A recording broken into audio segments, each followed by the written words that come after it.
अस्सलामु अलैकुम viewers, welcome to our YouTube channel. अगर आप मेरे चैनल पर नए हैं तो चैनल को सब्सक्राइब कर लें। कासिम अली शाह उर्फ बोदी शाह मेहदी मोहल्ला मंसूराबाद फैसलाबाद का रहने वाला था और कासिम अली शाह का तल्लुक़ बुखारी सैयद बरादरी से था और ये 6 बहन भाई थे। बोदी शाह के वालिद बैंक मुलाजिम थे।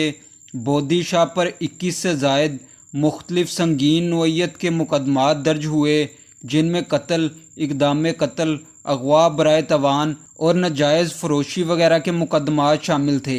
फैसलाबाद के मशहूर डॉन राठू चट्ठा से कासिम अली शाह के करीबी ताल्लुकात थे। बोदी शाह ने जुराइम की दुनिया में कदम सन 1995 में रखा, जब वो हाई स्कूल गट्ठी में पढ़ता था। तब बोदी शाह ने पहला कत्ल किया और पकड़ा गया, जिस पर जेल गया और कुछ अरसे बाद ज़मानत पर रिहा हो गया और बाद में मुखालिफ पार्टी से सुलह हो गई। और फिर सन 2002 में बोदी शाह ने जौहर कॉलोनी में 3 बंदों को गोलियां मारी और फिर इस पर पर्चों की तादाद बढ़ना शुरू हो गई। बोदी शाह फिर गिरफ्तार हुआ और जेल भेज दिया गया। सन 2005 में रिहा होकर मुखालिफ ग्रुप पर दबाव और असरो असूख इस्तेमाल करके सुलह कर ली। सन 2007 में कासिम अली शाह उर्फ बोदी शाह ने अगवा बराए तवान की वारदात की तो तवान वसूल करते वक्त पुलिस ने बोदी शाह को गिरफ्तार कर लिया। इस वारदात में बोदी शाह का छोटा भाई ताफ़े शाह भी शामिल था। कुछ अरसे बाद ये फिर से ज़मानत पर रिहा हो गए। सन 2010 में बोदी शाह ने अपने दोस्त के कत्ल का बदला लेने के लिए इस्तादे दहशतगर्दी अदालत के बाहर मुखालफिन पर हमला किया, जिसमें काफ़ी नुकसान हुआ।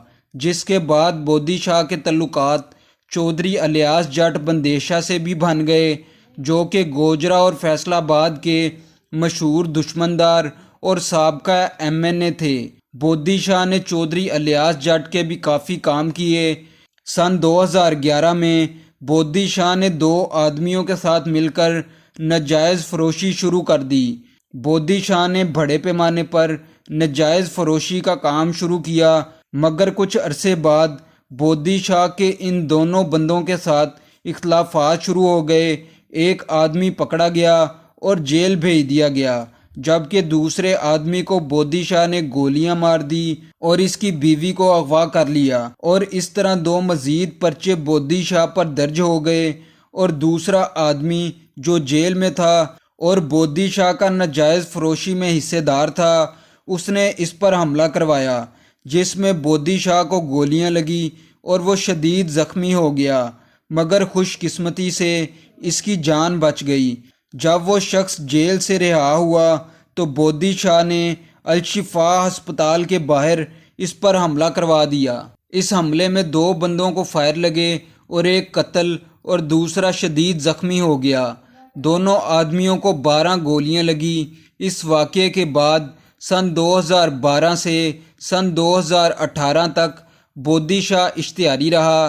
कासिम उर्फ बोदी शाह ने 2 शादियां की, जिसमें इसके 5 बच्चे थे। सन 2012 में एक कत्ल के मुकदमे में अदालत से ज़मानत खारिज होने पर पुलिस ने बोदी शाह को हथकड़ियाँ लगा ली, मगर वो अपने साथी के साथ पुलिस के हाथों वहाँ से फ़रार हो गया। सन 2015 में बोदी शाह इटली फ़रार हो गया और सन 2017 में वापस आया। सन 2018 में तमाम कत्लों में बोदी शाह की मुखालफिन से सुलह हो गई और इसके तमाम केसेस क्लियर हो गए। सन 2019 में बोदी शाह हार्ट अटैक से जान की बाजी हार कर खालिक हकीकी से जा मिला। तो व्यूअर्स, ये थी बोदी शाह की कहानी। मज़ीद स्टोरीज़ के लिए चैनल को सब्सक्राइब करें और कमेंट सेक्शन में अपनी राय का इजहार ज़रूर किया करें। Thanks for watching our videos.